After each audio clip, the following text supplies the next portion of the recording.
Okay, so following on from the latest video I did, I'm going to be running through my 50 favorite albums / projects of 2022. I do think this year has been ever so slightly stronger than 2021 in terms of project releases. And what I've loved most about this year is that there's a lot of things I really fell in love with from artists that I'd either never heard of or hadn't enjoyed previously. I love being surprised by releases. Number 50 is Louis by Kenny Beats, and number 49 is Harry's House by Harry Styles. 48 is Fair Exchange No Robbery by Boldy James and Nicholas Craven, and 47 is Few Good Things by Saba. 46 is one of the more surprising releases of 2022, that's Honestly Nevermind by Drake. 45 is Sick by Earl Sweatshirt, his return after almost 3 or 4 years out. And 44 is King's Disease 3 by Nas. 43 is an album I was really looking forward to and certainly didn't disappoint, that's You Can't Kill Me by 070 Shake. 42 is More Black Superheroes by Westside Boogie, and 41 is Being Funny in a Foreign Language by the 1975. 40 is Love for Rent by Smino. This might actually be my favourite Smino project to date.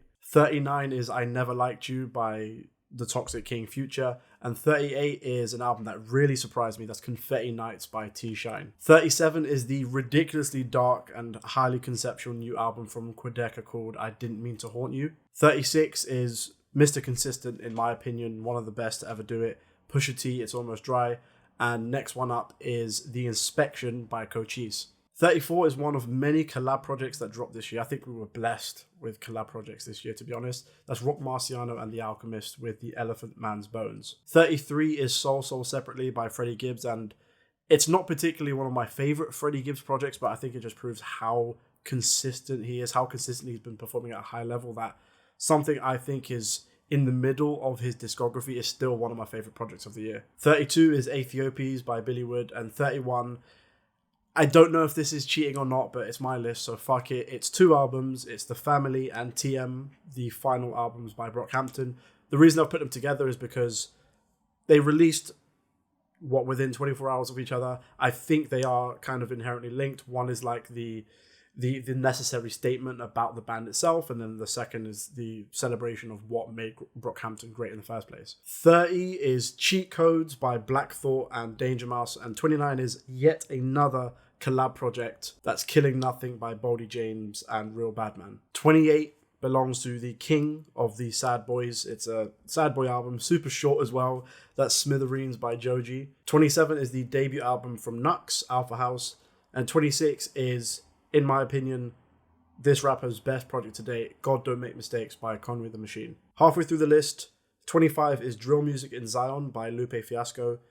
I think this might be my favourite Lupe Fiasco project to date. It's tight, its track list leaves no room for filler, and as always, Lupe Fiasco is just in his own world lyrically. 24, Some Nights I Dream of Doors by Abong JR. I was really looking forward to this project because the preceding singles that dropped I thought were amazing. He's an artist I don't think can be easily categorized. If you try to describe the sound of Abong JR to someone who's never heard him, I think I would find it very difficult. 23 is Sing Me a Lullaby, My Sweet Temptation by Suicide Boys. Matt Black specifically, one of the best songs of the year. 22, Heroes and Villains by Metro Boomin.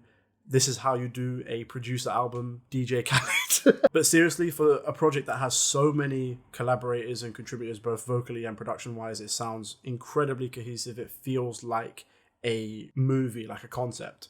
So many highlights. Metro Spider, I mentioned my love for that on my previous video. Creepin' with The Weeknd and 21 Savage, reinterpolating a R&B classic. I think Metro Boomin, as usual, really brought the best out of some artists, particularly Future, 21 Savage, and Don Toliver on this project. 21 Capri Songs by FKA Twigs. I'd say this sounds like the start of a new sound and a new chapter in Twigs' career. She's much more playful, more collaborative vocally than we've ever heard her before, but she still retains the things that make Twigs, like her, of course, ethereal, angelic voice and her surreal songwriting. Number 20 is Violent Siblings by Horrid One and Savo.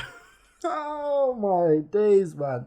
This fucking album, Violent Siblings. These guys have amazing chemistry together and the music is violent as fuck. Right now, in the UK especially, drill is an extremely popular genre of music, so the more saturated that market gets, the harder it becomes to stand out. And Horrid One and Savo, I think, in terms of like a duo or a group, their chemistry together, I think, is almost unparalleled. Some of my favourite songs on the year are on here: Action, Intro, Bind, like I mentioned in my favorite songs of the year. Drowning, specifically, they changed the beat in the middle of the year, and it really threw me for a loop because that original beat is fucking amazing. 19, an album that dropped a week ago. I think that's SOS by SZA. I love how eclectic the sound of this album is. There's influences from R&B, hip-hop, soul music, grunge, indie pop. But the main draw for me with SZA has always been her pen, her songwriting, and how she writes about some of these topics that, you know, get into some dark territory. She gets super self-critical in some tracks as well. She does it with a sense of humor and self-awareness that I think is quite rare.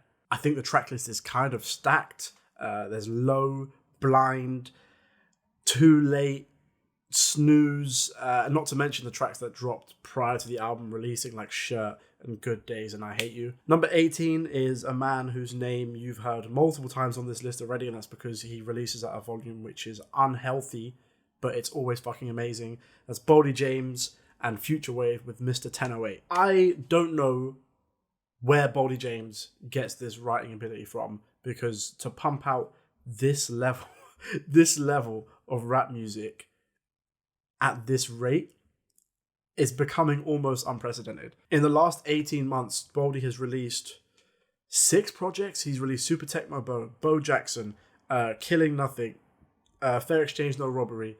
There was one that was so recent I can't even remember its fucking name. I just listened to it like twice in the last week. And they're all super consistent. Boldy James' pen is... I don't know how to describe it. It's fucking ridiculous. But this particular project, Mr. 1008, tight track list, 10 tracks. It's just over 30 minutes.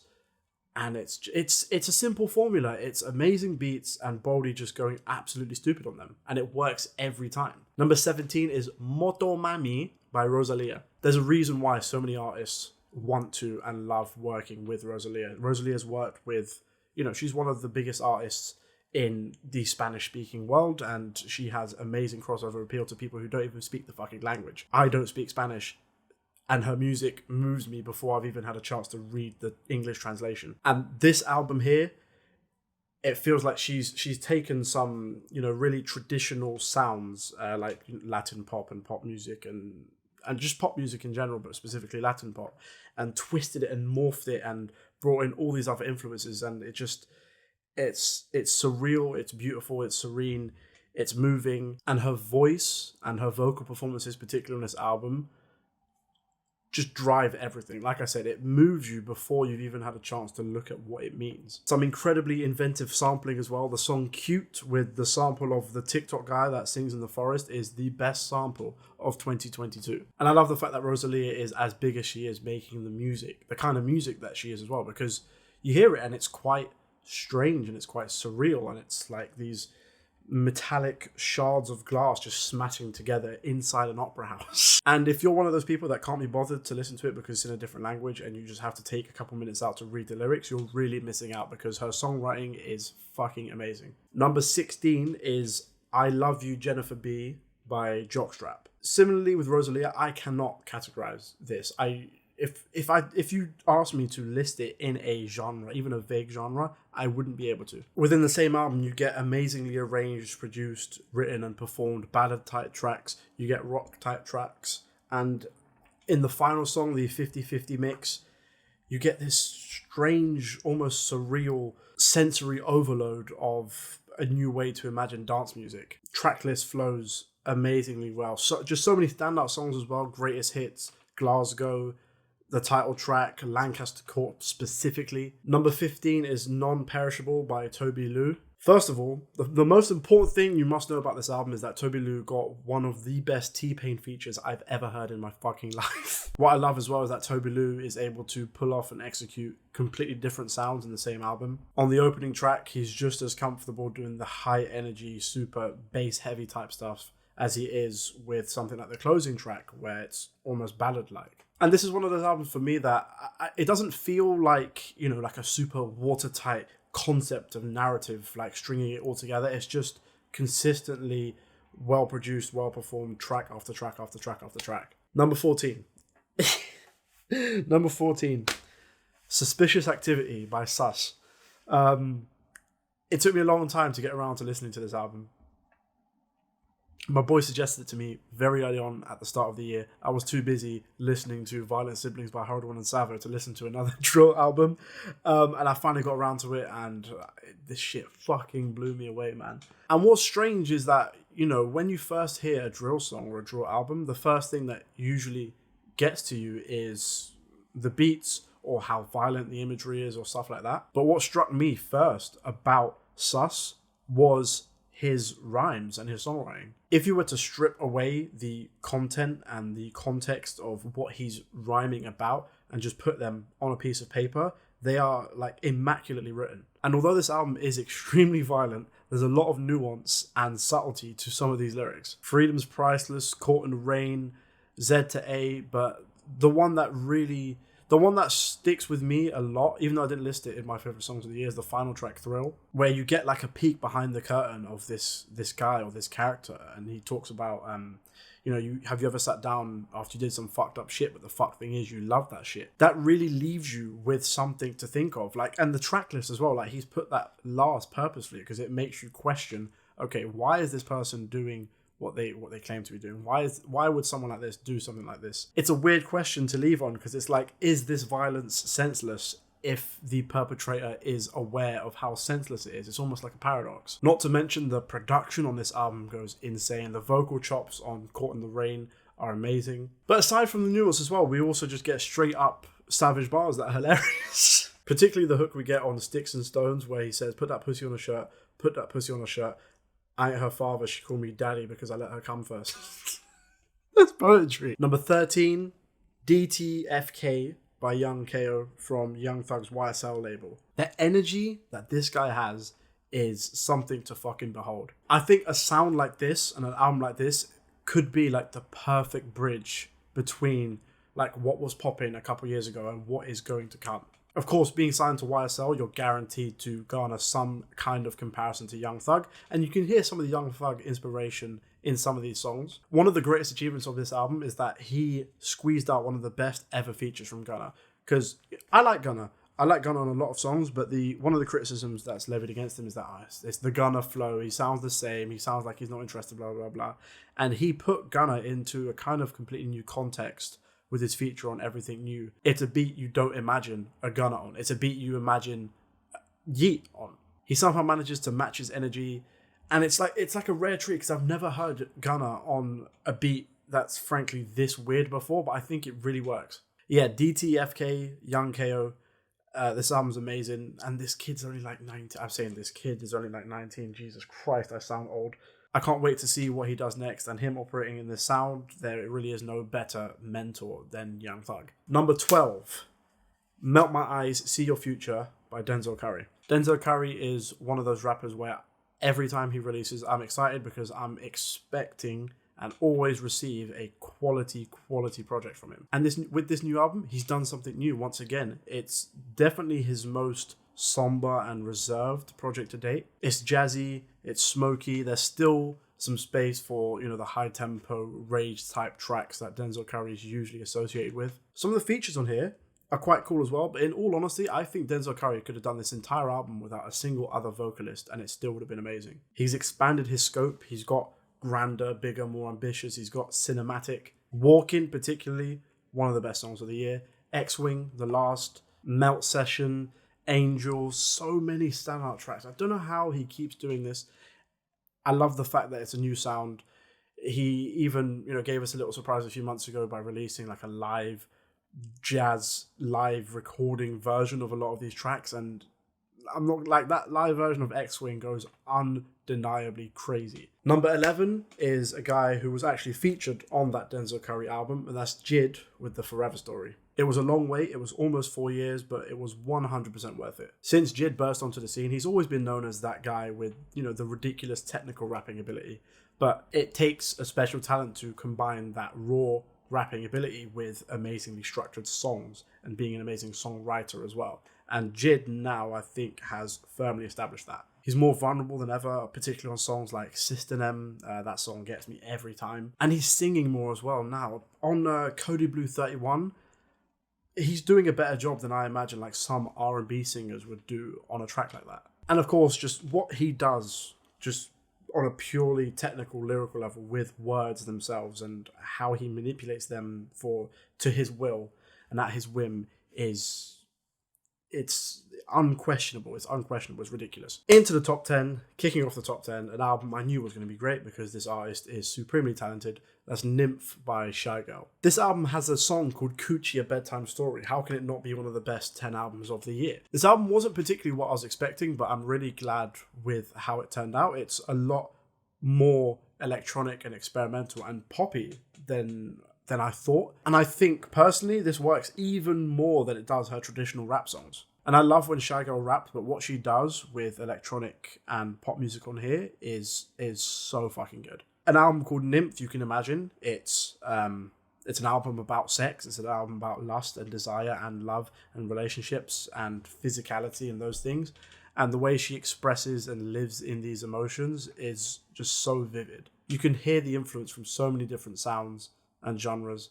And the thing that drives this most for me is not necessarily the content of what Shygirl's rapping and singing about, but just her sheer confidence and trust in her own abilities as an artist. And I think more people should trust and invest in Shygirl. I think she's one of the most talented people we have in the UK at the moment. I'd love to see her get bigger and bigger and bigger as the years go on. Number 9, Frog MP3 by Piri and Tommy. I have rinsed this shit. All the singles that came up before, Words, On, Beach In, Soft Spot, I loved all of them. So just by virtue of that fact, I was really, really looking forward to this and it didn't disappoint. The album is short and sweet. It's vibey. You can stick it on at house parties and you'll have an amazing time. And there is a surprising amount of variety for an album that's primarily rooted in drum and bass. There's slower songs, there's ballad type songs. The final song, it feels like an 80s end credits tune. But Tommy's production style and Piri's voice work so well together. And at the end of the day, it's just a really fun project to listen to. Sometimes that's all you need. You need an album that you can have fun with and sing along to. There's not that much more to it, but it works perfectly. And for someone of my age, taking so much inspiration from like 90s and 2000s UK garage music I'm always going to have a soft spot for that, no pun intended. Because that's the sounds I grew up on. Number 8 is the almost return of Radiohead. That's A Light for Attracting Attention by The Smile. I'm a Radiohead fanboy. Tom York and Johnny Greenwood are doing anything. I'm going to listen to it. I'm going to consume it like the fucking bitch I am. There's some songs on here that are more aggressive than I was expecting. But of course, like anything these guys do, along with Tom Skinner, I think that's his name, the drummer, the songs that really hit and the songs that Tom York write are the slower ones and the ones that make you feel like life is just fucking meaningless. Skirting on the Surface and Open the Floodgates, they're songs that just remind you of how insignificant your life is and how short it is and how we are a speck in the grand infinity of the universe and anything you do or say or love or feel doesn't matter. That's Tom York and it's amazing, but it's fucking depressing. And although there's so many Radiohead isms on these songs, as you would imagine, because it's Tom York and Johnny Greenwood, it doesn't fully sound like a Radiohead project, and I'm glad that it has this distinction between The Smile and Radiohead. A song like The Smoke, with its almost funk-like bass, is a song I can't imagine on a Radiohead project. But this one feels like the one that could, maybe in future, be ranked alongside albums like Amnesiac and Hail to the Thief. Number 7 is another long-awaited return. That's Renaissance by Beyonce. I love this album. I love this album so much. And what I love even more so is there's so much love and care and intent behind this album. This album isn't made to catch on to a trend or to please people or people who heard, oh, I really like Lemonade. Let's just do Lemonade again. Beyonce's like, no, fuck that. We're doing something different. We're doing funk. We're doing dance. We're doing house. And you're going to love it. The way each track flows from one another is amazing. It's Beyonce, of course, so she has the resources to get the best producers, the best songwriters, the best sound engineers possible to work on her music, and it really fucking shows. Beyonce is the creative director and star of this show that, of course, incorporates a massive number of people, but she's the one, it feels like, dictating every single moment. And, to be honest, they just absolutely fucking slap. Almost every song is a banger. There's Virgo's Groove, Cuff It, I'm That Girl, Church Girl, America Has a Problem, Alien Superstar, Plastic Off the Sofa. Every song is executed immaculately. And when an album has this budget and this scope, I want it to sound expensive. I want it like Adele does. Like when you hear an Adele album, you're like, do you know what? That sounds like she spent millions of dollars recording this album. And it clearly shows that money has been invested well. Number 6, another Mr. Consistent in my book, Ramona Park Broke My Heart by Vince Staples. I thought that in 2021 I'd heard the best Vince Staples album ever with his self-titled album, and I was proven wrong just a year later with the release of this new album. Vince Staples is completely in a league of his own. There's no one that sounds like Vince Staples. No one does what he does like Vince Staples. It's a left field, almost surrealist, really hilarious at times take on traditional gangster rap. And what he does with that formula on this album is take all of those elements and add in even more vulnerability and somberness to it. And he pulls off that laid-back flow almost better than anyone else. The only person who I think can do it like him is maybe 21 Savage, even though they're very different rappers. And it's this weird paradox where the Vince Staples songs on this album that hit me the most are the ones where he sounds the coldest and most removed, like he doesn't even want to be there or like he doesn't even want to exist. And I feel that's because the world of Ramona Park has, conditioned him to feel like that. Like on DJ Quick, where, he almost mumbles it, where he's like, if it don't make dollars, then it don't make sense. On its own, that sounds like a bar that any rapper could spit. It's really simple, and it's like, it's just another rapper talking about how much they love money. But in the context of Ramona Park, it's really, really sad because you learn how he got to that point. Ramona Park broke his heart. Ramona Park feels like the natural continuation from Vince Staples, the self-titled album. And I think they're albums that are kind of linked together.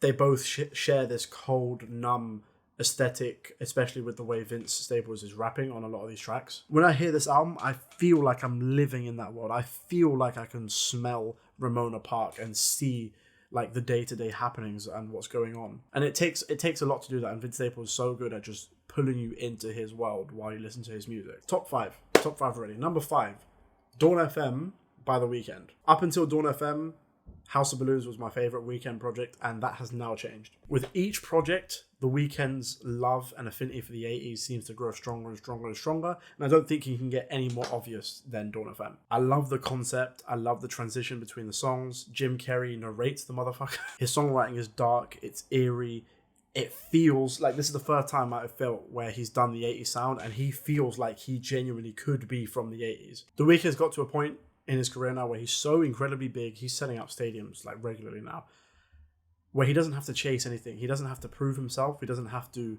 chase a sound. He can do what he truly wants to do. And you can tell he has a lot of love for this sound and this aesthetic. And by proxy, it makes me love it as well, because I want to hear someone who's passionate about what they're making. And The Weeknd just existing in this weird retro futuristic world makes so much sense. And this album's just banger after banger after banger. Gasoline, Sacrifice, Take My Breath, How Do I Make You Love Me, Out of Time, Best Friends, I Heard You're Married To. It's a rare occasion of one of the biggest pop artists in the world. I hate it when people keep calling The Weeknd, he's an urban R&B artist.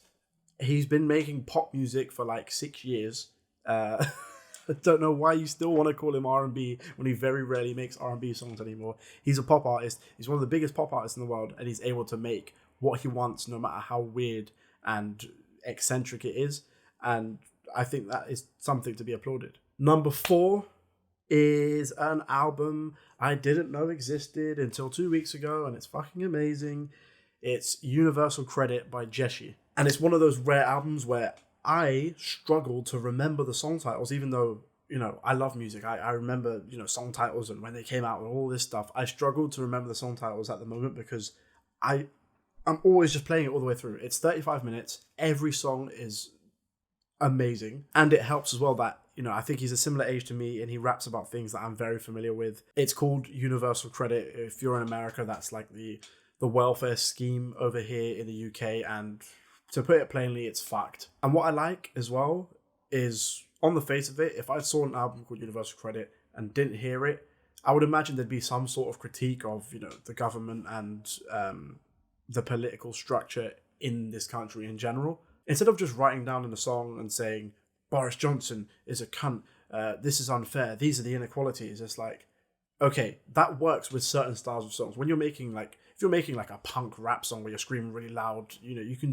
just shout, Boris is a cunt, ah, and it works. But for this type of song, for these type of songs, it needs to be more subtle. And instead of directly addressing, you know, what our horrible government is doing, he tells these stories of situations that can only happen in the current climate. It's stories of being lost without hope and being stuck in a cycle and feeling like there's no way out of the situation you're currently in. And he does it with so much nuance and finesse. I think that's the word for this album, finesse. He makes these small everyday moments feel like the grandest, most important things in the world, because in that moment, when you're in those situations, that's what it feels like. When you have no money and your phone contract gets cut off, it feels like the end of the world. It's the only thing you're thinking of. You're not thinking about, oh, I've got these investments, blah, blah, blah. No, you're thinking out, shit, when am I going to eat next? And he captures that desperation and hopelessness so well. And it's through no fault of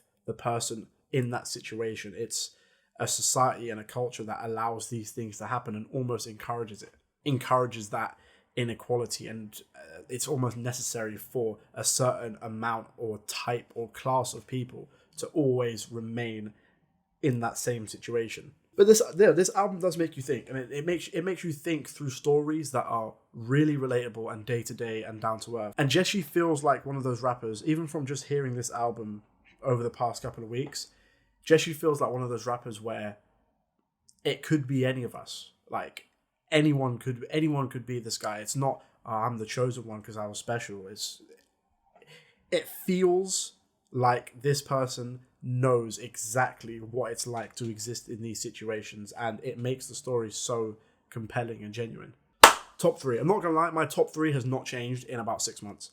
If there was any album that was going to be better than any of these top 3 albums, then it might have been the best album ever. In third place, the best pop album of the year, Crash by Charli XCX. I'm a Charli stan, of course. I'm a Charli stan. I'm one of Charli's angels. I'm the whole shebang. I buy the merch. I buy the vinyls. I go meet her. I get it signed. I go see the live shows. I sing Vroom Vroom Loud. I'm one of those ones. I don't care. But Crash is Charli reminding everyone, I can do the main pop girl shit and I can do it better than any of you. In terms of the content of these songs and the album itself, these songs are immaculately written.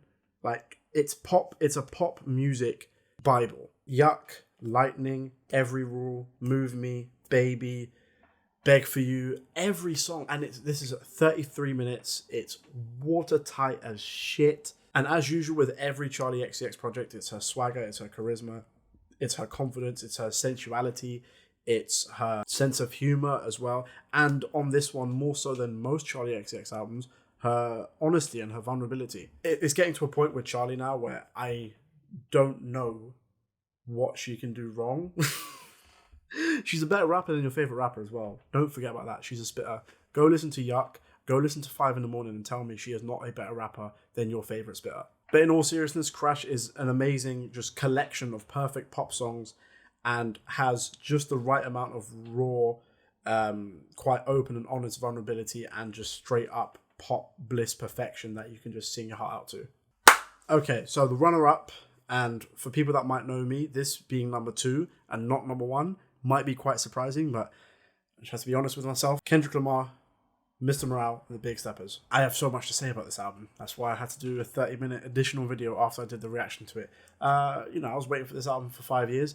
Did it disappoint? I don't think it did. Was it what I was expecting? Not necessarily. But what we got, I think, was maybe the most necessary next step for Kendrick. He'd spent and exhausted so much time, discussing issues and seemingly trying to change the world and make it a better place. And from what we can gather from this album, it kind of had a detrimental effect on his own mental health and his own family, and him not being willing or able to address the issues that needed addressing. Musically, in some places, I think this might be some of Kendrick Lamar's most left field music to date. Of course, when you talk about left field Kendrick music, your mind jumps to songs like Wesley's Theory and For Free and For Sale from To Pimp a Butterfly. But songs on here are genuinely fucking weird. The opening track, United in Grief, one of my favorite, if not my favorite, openers to any Kendrick project. The drums are insane. What he does not just lyrically, but with his flow is just like it's so on its own planet. It's ridiculous. But the most important thing about this album is its concept and its narrative, and Kendrick willing to look at himself and basically say, I've not only have I not been perfect, I've been actually quite shit. And I'm not saying that as an artist, because again, Kendrick is my favorite artist, but I'm saying how self-critical he is as a person. I don't know Kendrick. I'm assuming you don't know Kendrick. Most of us will not know Kendrick, so we don't know what he's like as a person. And he's let us in behind that curtain, and it feels for the first time that for most of these songs he's not in character. A lot of Kendrick's music, you're wondering, is he in character, or is this 100% true? And the truth is usually in the middle somewhere. This time I feel like that pendulum is swinging more towards truth than character, especially with the more gut-wrenching songs like Mother I Sober. That a song like that I don't feel can come from a place of artistic license or anything like that. Of course, even when you're being autobiographical, you're editing yourself and you might embellish here and there, but that song it hits so viscerally that it can't come from any other place. Like, I can't imagine what it's like to write a song like that and to share that vulnerability with the world. When I think about this album, I always think of the interview. There was an interview Kendrick did after Damn came out where he talked about his process and intent behind To Pimp a Butterfly and Damn, where he said, To Pimp a Butterfly was about trying to change the world, Damn is about trying to change myself. And now in hindsight, I think that is both accurate and inaccurate. And what I mean by that is Damn is not necessarily him trying to change himself, but recognizing that there is something that might need changing, and it's done in an amazingly beautiful artistic way. But Damn is him finding the questions, and then now Mr. Morale is him actually attempting to answer the questions of, why have I done this? Why might someone like this do this?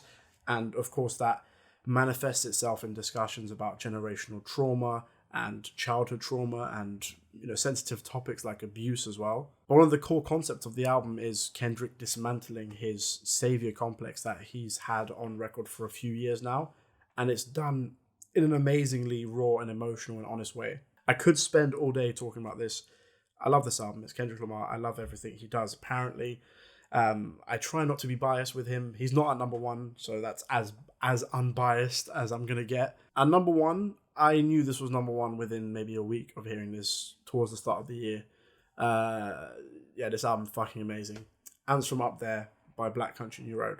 This album feels more just all about just a primal focus on just raw emotion and feeling. Not to say the arrangements aren't expertly done, because it's the strings, the horns, the guitars, the pianos are all amazing. Isaac Wood's songwriting, I fell in love with it immediately. On this album, what he does with words and vulnerability and tying it into multiple different concepts is insane. And him leaving the band just before this album comes out as well adds another layer, adds another dimension, and another layer of tragedy and bittersweetness to so many of these songs. When I first heard these songs, I'm thinking, is this about a relationship, or is this about him, being a performer? And it's both. It's both.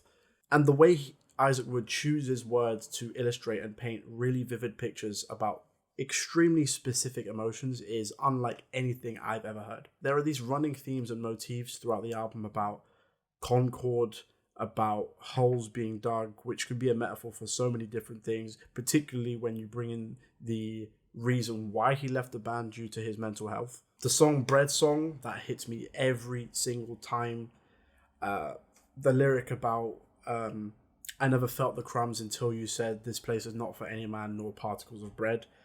That is so, it hits so deep. It's that feeling of, being emotionally vulnerable with someone, and you having to accept that they don't want that same vulnerability, that feeling of, and it's like, it's not bitterness towards that person, because the whole metaphor, eating toast in someone's bed and you leave crumbs, you don't do it intentionally, you don't leave those crumbs in someone's bed intentionally, but they're there. It's just things like that makes him just such a ridiculous and amazing songwriter. And that's, I'm focusing on the songwriting because the songwriting is amazing and it's one of my favorite parts of the album. But you can't sleep on the musicianship of this album as well. First of all, it sounds amazing. I believe most of this was recorded live. Some tracks were taken from improvised pieces from previous performances. But the strings, the background vocals, the horns, the pianos, the drums, everything is it's just ridiculous. It's virtuosic. And I know these guys are like younger than me, and that pains me. I could go on all day about this album and the emotions that it discusses and brings up. I think if you have some sort of heart and you like music in general, doesn't matter what genre, if you have some sort of heart and you like music in general, there will be at least a song or two that moves you on here. If it doesn't, then there's something wrong with you. It's genuinely like, it's not like anything I've ever heard. I don't feel like I'm ever going to hear an album like this again. And I'm not just saying that because Isaac Wood has left the band. Like, even if he was still there, I can't imagine them making another album like this, because the effort and emotional exhaustion after something like this can't be replicated. I don't think. It's like lightning in a bottle, and they captured it just like beyond perfectly. But yeah, those are my 50 favorite albums of 2022. Let me know in the comments down below, what are your favorite projects of the year. Make sure to like, subscribe, dong the bell, and I will see you in 2023.